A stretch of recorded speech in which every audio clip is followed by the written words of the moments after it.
Hello everyone, this is Nikki Rowland and I'm here today with a layout for Simple Stories. I'm using the fabulous Mix and a Mingle collection, which is Christmas themed, and what a fabulous collection it is. I just love it. I fell in love with it the moment I saw it and knew that that's why I would be using this Christmas.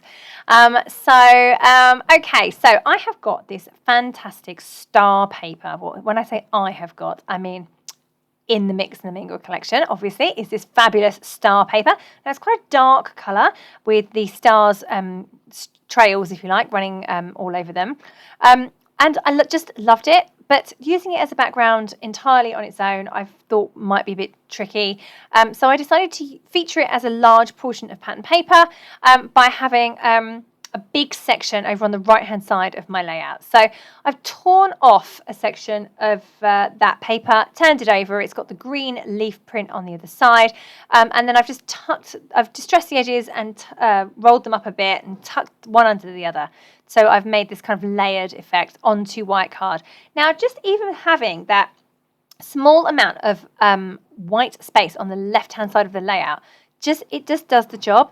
You know, you can get away with using such busy pattern paper, dark and busy pattern paper, if you have some white space, because the white space leaves room for the elements, if you like, on the page to breathe.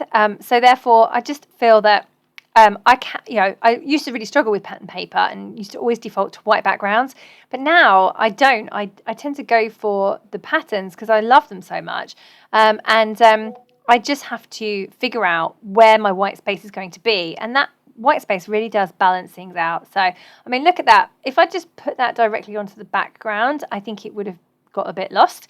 But with that white space on the left, it just suddenly makes everything look right again. So, well, it does to me anyway. I hope you agree. So anyway, a little lesson in white space there. But now I'm moving on to add the other elements on this page. So I've got this frame that is from the Chipboard Frames pack. I always really enjoy using those. They're perfect, obviously, for putting your photos in, but they're also amazing for layers and all sorts of things. You could put journaling cards in them as well. So I wasn't quite sure what to do with my title. So this is my biggest problem, was my title, because I wanted to use good cheer, ideally, was what I wanted to use. But then I tried some other things, and the frame has its own title on, which wasn't a problem. But I thought that it would be too competitive, if you like, with the main title by leaving it there. So I've ended up covering it up, and I have got my good cheer title in place, which is good, because that's what I wanted to use. And then I am now going to just build around those elements. So the photo is of me drinking a glass of mulled wine on Christmas Day. So therefore, Good Cheer is obviously the perfect title for that. And I'm in front of my fireplace. So I've put a fireplace piece there, although I don't think it ends up staying. It gets axed for that white envelope. The white envelope is also worth mentioning here, because where I've got the white space on the left-hand side, on the right-hand side, I've now added that white envelope, which also gives a pop of white and gives the other very colourful elements on the page a place to, some space to breathe.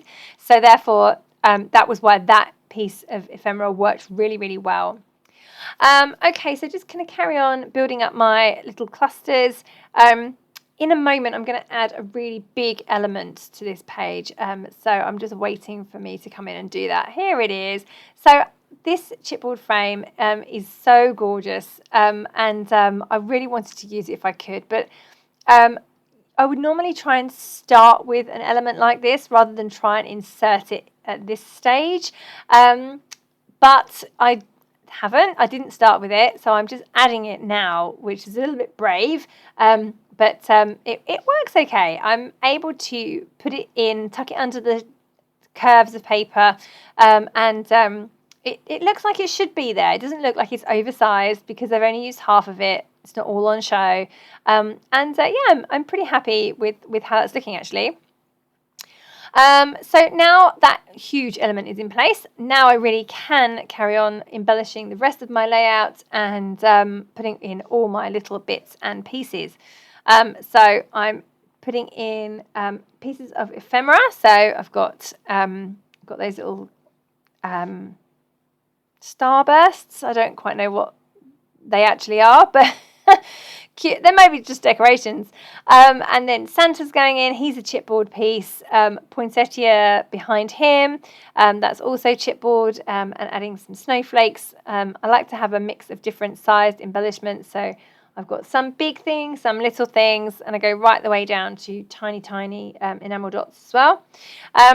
So yeah, just going to carry on building and building and building on this layout until I'm happy with how it's all looking, really. So yeah, I'm just adding, I've got some foam stickers in there, the candy canes, I've got bottle of wine, which is chipboard, I've got hot chocolate mugs, which one is chipboard, one is from the bits and pieces ephemera.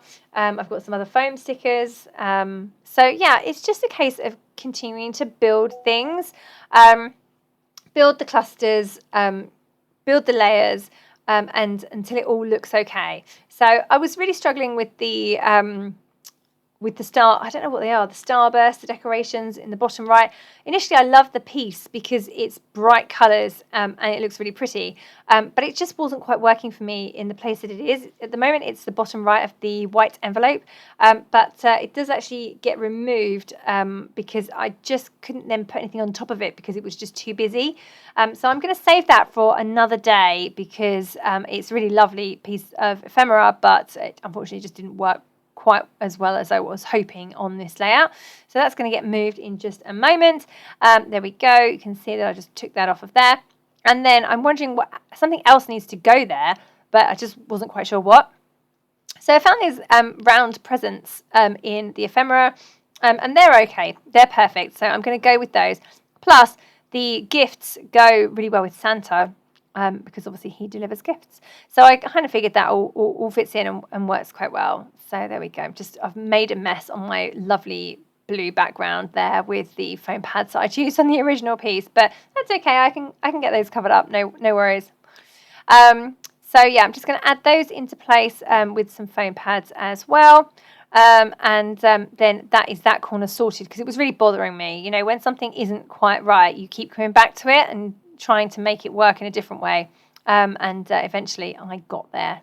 There you go. I've added some decorative brads as well to my clusters. I really enjoy using the decorative brads. They give a whole different look because they're made of like epoxy in the middle of the buttons, and they're really easy to apply as well because they are sticky as opposed to poking them through the page, and split pins on the back. So I always find that they really get caught on my page protectors, so I'm delighted to have just sticky ones. I'm just writing in my journaling, following the line of the torn part of the layout, so that fits in nicely, and adding the date onto that white envelope. And then I'm pretty much finished now. I just want to add in some splatters of white paint because I enjoy doing that these days. I seem to do it on almost every layout. So I've just put some white paint onto that craft sheet, and then I'm just now using a paintbrush to splatter the white paint all over the embellishments. And of course, some of it goes onto the background and it looks great against the background because the background is quite dark. So yeah, there we go. That is my layout pretty much complete. Oh, I'm really going for it with the white splatters. But yeah, that's my layout complete. So yeah, I hope you've enjoyed seeing how that one came together. I really enjoyed making it. So thank you very much for joining me today. That was Nikki Rowland for Simple Stories using the Mix and a Mingle collection.